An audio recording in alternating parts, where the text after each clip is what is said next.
अस्सलाम वालेकुम dear students, मैं आपका केमिस्ट्री का टीचर मोहम्मद इकबाल। हमारा आज का टॉपिक है manufacturing of sodium carbonate. Sodium carbonate की तैयारी। ये प्रोसेस सॉल्वे नामी साइंसदान ने इंट्रोड्यूस कराया, उस हवाले से इसे सॉल्वेज प्रोसेस भी कहा जाता है, यानी सॉल्वे का तरीका। इसमें जो सबसे पहले है वो सॉल्वे प्रोसेस का प्रिंसिपल बताया गया है।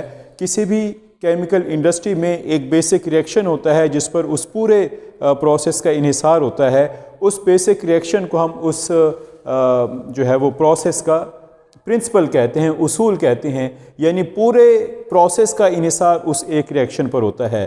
तो यहाँ पर जो प्रिंसिपल बताया गया है वो ये है कि solubility of sodium bicarbonate is very low at low temperature, that is 15 degree Celsius. कि 15 डिग्री सेल्सियस पर सोडियम बाइकार्बोनेट की सॉल्युबिलिटी जो है वो बहुत कम होती है, ना होने के बराबर होती है, जिसकी वजह से सोडियम बाइकार्बोनेट प्रेसिपिटेट की शक्ल में तब्दील हो जाता है। तो तैयारी है सोडियम कार्बोनेट की, और हम बात कर रहे हैं सोडियम बाइकार्बोनेट की इन सॉल्युबिलिटी। तो स्टूडेंट्स, सोडियम कार्बोनेट की तैयारी में जो पहला स्टेप पर कंपाउंड हासिल होता है वो सोडियम बाइकार्बोनेट है। सोडियम बाइकार्बोनेट को फिर आगे प्रोसेस करके उसे सोडियम कार्बोनेट में कन्वर्ट किया जाता है।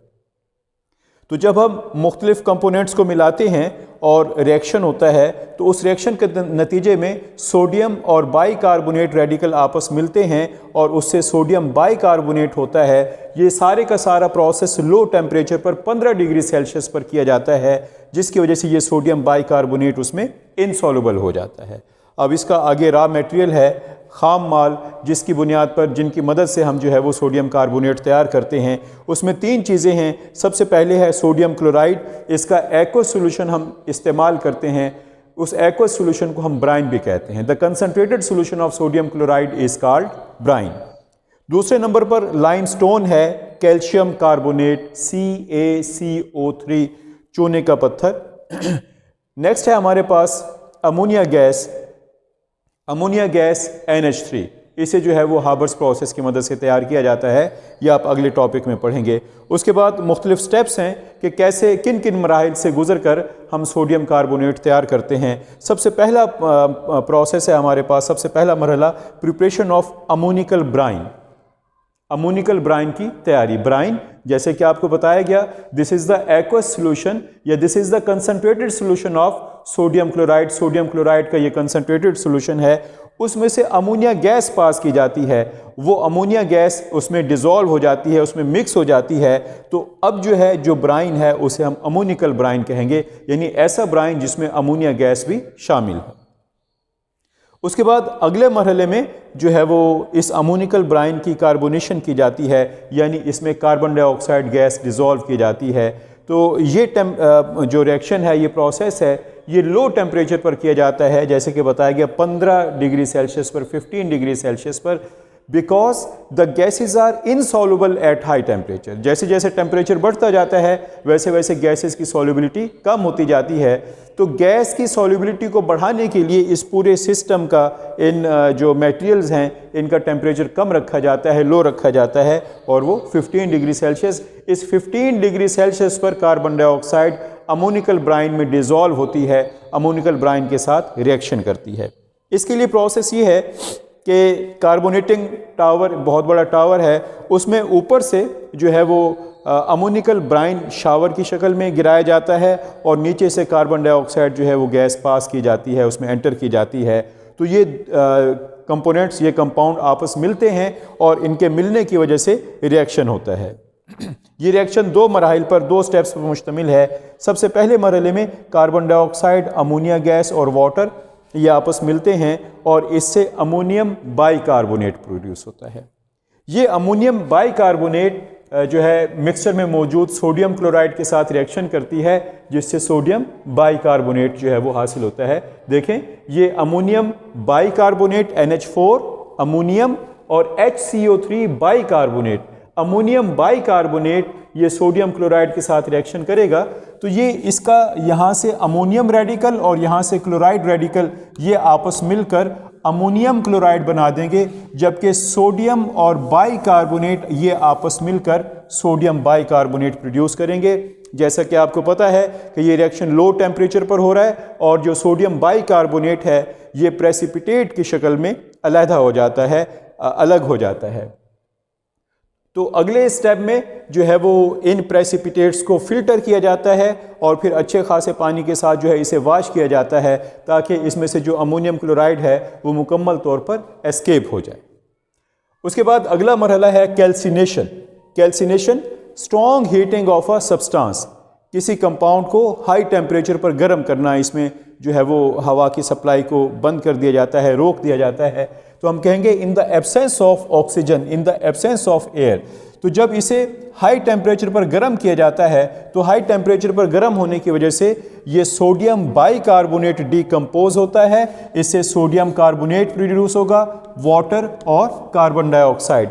ये जो कार्बन डाइऑक्साइड है ये जो है वो स्टोर कर ली जाती है प्रोसेस में दोबारा इस्तेमाल के लिए, इसे दोबारा इस्तेमाल किया जा सकता है।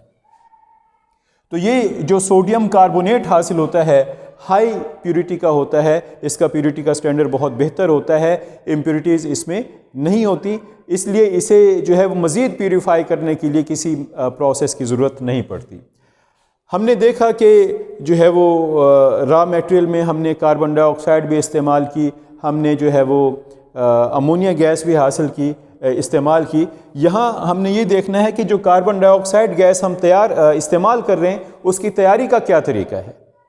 उसके लिए बताया गया है preparation of carbon dioxide and slack lime, कि जो लाइम स्टोन हमने रॉ मटेरियल में जिक्र किया उस लाइम स्टोन को हम लेते हैं और बड़ी बड़ी भट्टियों में लाइम किल्न जिसे कहा जाता है उसमें डालकर उस लाइम स्टोन को गर्म किया जाता है। जब गर्म करते हैं तो ये लाइम कैल्शियम कार्बोनेट ये डिकम्पोज होता है और डिकम्पोज होने से कैल्शियम ऑक्साइड और कार्बन डाइऑक्साइड गैस तैयार होती है। ये इसका गर्म करने पर डिकम्पोज होने के अमल को हम कहते हैं थर्मल डिकम्पोजिशन, कि किसी चीज़ का गर्म करने पर टूट जाना, टूट फूट का शिकार हो जाना। तो कैल्शियम ऑक्साइड और कार्बन डाइऑक्साइड गैस प्रोड्यूस हुई। ये कार्बन डाइऑक्साइड जो है वो हमने पहले मरहले में जिसे हमने carbonation of the ammoniacal brine कहा, ये कार्बन डाइऑक्साइड वहाँ इस्तेमाल होगी। जबकि जो कैल्शियम ऑक्साइड है इसमें हम मेजर्ड अमाउंट में वाटर मिलाते हैं। वाटर मिलाने से इससे कैल्शियम हाइड्रो ऑक्साइड हासिल होता है जिसे हम स्लैक लाइम कहते हैं, जिसे हम स्लैक लाइम कहते हैं। अगर ये सॉलिड फॉर्म में होगा तो ये स्लैक लाइम कहलाएगा, अगर इसका एक्वस सोल्यूशन होगा तो उसे हम लाइम वाटर कहेंगे। तो मेजर्ड अमाउंट में स्लैक लाइम जो है वो आगे इस्तेमाल किया जाता है अमोनिया की रिकवरी के लिए। देखिए यहाँ पर हमें हासिल हुआ अमोनियम क्लोराइड। इस अमोनियम क्लोराइड को यहाँ से लिया जाता है और इसके साथ जो कैल्शियम हाइड्रोक्साइड है इसे लिया जाता है और इन दोनों चीज़ों को मिलाकर अमोनिया रिकवरी टावर में मिक्स किया जाता है, जिसके अंदर बड़े बड़े स्टरर मौजूद होते हैं। वो मूव करते हैं और मूव करने की वजह से ये दोनों कंपाउंड अमोनियम क्लोराइड और कैल्शियम हाइड्रोक्साइड ये आपस में मिक्स होते हैं और मिक्स होने से इनके दरमियान रिएक्शन होता है जिससे कैल्शियम क्लोराइड, वाटर और अमोनिया गैस प्रोड्यूस होते हैं। तो इस प्रोसेस के तहत अमोनियम क्लोराइड को इस्तेमाल करते हुए हम दोबारा अमोनिया गैस हासिल करते हैं और इस तरह अमोनिया गैस जो है वो बार बार रीजनरेट की जाती है और इसे रीयूज़ किया जाता है। इस तरह जो लागत है या एक्सपेंसेस हैं वो कम हो जाते हैं क्योंकि बाई प्रोडक्ट से हम दोबारा रिएक्टेंट हासिल कर रहे हैं। तो इस तरह अमोनियम क्लोराइड और कैल्शियम हाइड्रोक्साइड आपस मिलेंगे, इससे कैल्शियम क्लोराइड, वाटर और इसके साथ अमोनिया गैस प्रोड्यूस होगी। इस अमोनिया गैस को हम जो है वो पहले दूसरे स्टेप में इस्तेमाल कर लेंगे और इस प्रोसेस के तहत जो अमोनिया गैस है वो मैक्सिमम मिकदार में जो है उसे रिकवर कर लिया जाता है और इस तरह इसको बार बार इस्तेमाल करते हैं। तो इसके बाद नेक्स्ट है हमारे पास इसमें जो है वो advantages of salvage process. Solvay process के एडवांटेजेस क्या हैं? उसके कुछ एडवांटेजेस ये हैं कि जितना भी रॉ मटेरियल है वो बहुत सस्ता है और आसानी से अवेलेबल हो जाता है।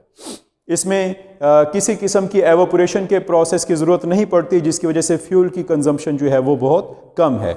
जो सोडियम कार्बोनेट हासिल होता है वो बहुत ज़्यादा हाई प्यूरिटी का होता है और उसे प्यूरिफाई करने के लिए मज़ीद प्रोसेसेस की ज़रूरत नहीं पड़ती। किसी किस्म के जो पोल्यूटेंट्स हैं, वेस्ट मटेरियल हैं या पोल्यूटेंट्स हैं, वो पैदा नहीं होते। और जो मटेरियल्स साइड बाई प्रोडक्ट्स हासिल होते हैं उन्हें हम रिसाइकल करते हैं और उन्हें बार बार जो है वो इस्तेमाल करते हैं, और इस तरह प्रोसेस जो है वो काफ़ी चीप पड़ता है और जो प्रोडक्ट हासिल होती है वो काफ़ी सस्ती पड़ती है।